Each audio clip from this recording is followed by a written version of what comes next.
കേരളത്തിൽ പിണറായി സർക്കാരിന് അന്ത്യം കുറിച്ചുകൊണ്ട് UDF അധികാരത്തിൽ വരുമെന്ന് Manorama news C vote exit poll ഫലം. ആകെയുള്ള 140 സീറ്റുകളിൽ 82 മുതൽ 94 സീറ്റുകൾ വരെ നേടിക്കൊണ്ട് UDF ഉജ്ജ്വലമായ വിജയം കൈവരിക്കുമെന്നാണ് പ്രവചനം.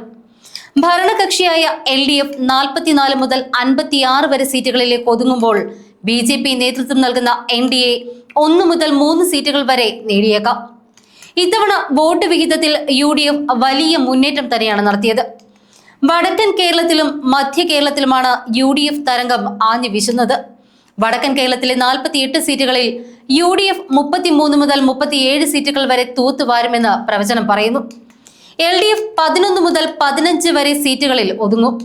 മധ്യ കേരളത്തിലേക്ക് വരുമ്പോൾ 53 സീറ്റുകളിൽ UDF 31 മുതൽ 35 സീറ്റുകൾ വരെ നേടിയേക്കാം.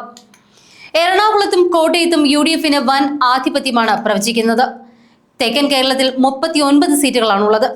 കടുത്ത പോരാട്ടം നടക്കുന്ന ഇവിടെ UDF 18 മുതൽ 22 വരെ സീറ്റുകൾ നേടിയേക്കാം. LDF 15 മുതൽ 19 സീറ്റുകളിലും NDA 1 മുതൽ 3 സീറ്റുകളിലും വിജയിക്കാൻ സാധ്യതയുണ്ട്.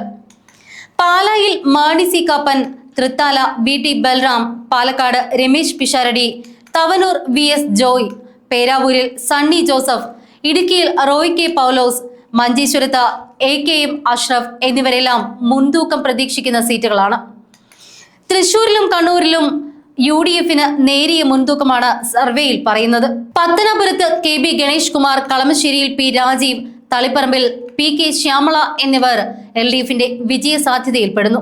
കൊട്ടാരക്കര, ആറന്മുള, അമ്പലപ്പുഴ, ബേപ്പൂർ എന്നിവിടങ്ങളിലും LDFന് നേരിയ മുൻതൂക്കം പ്രവചിക്കുന്നുണ്ട് എങ്കിലും മത്സരം അതീവ ശക്തം തന്നെയാണ്.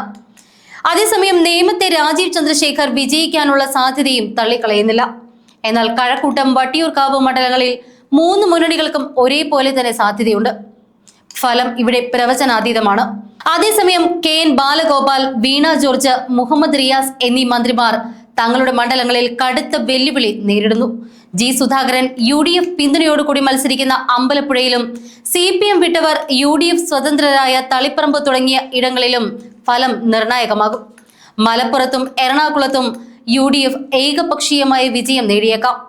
മലപ്പുറത്ത് പൊന്നാനി ഒഴികെ ബാക്കി സീറ്റുകളെല്ലാം UDF തൂത്തുവാരുമെന്ന് തന്നെയാണ് സൂചന.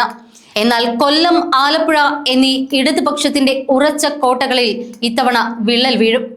കൊല്ലത്ത് UDF വൻ തിരിച്ചുവരവ് നടത്താനും സാധ്യതയുണ്ട്. തൃശൂർ, പാലക്കാട് ജില്ലകളിൽ LDF ആധിപത്യം തുടരുമെങ്കിലും സീറ്റുകളിൽ കുറവുണ്ടാകും. കണ്ണൂർ LDF 6 മുതൽ 8 സീറ്റുകൾ വരെ നേടി കരുത്ത് തെളിയിക്കും. എന്നാൽ പേരാവൂരിൽ സണ്ണി ജോസഫ് വിജയിക്കുമെന്നാണ് പ്രവചനം.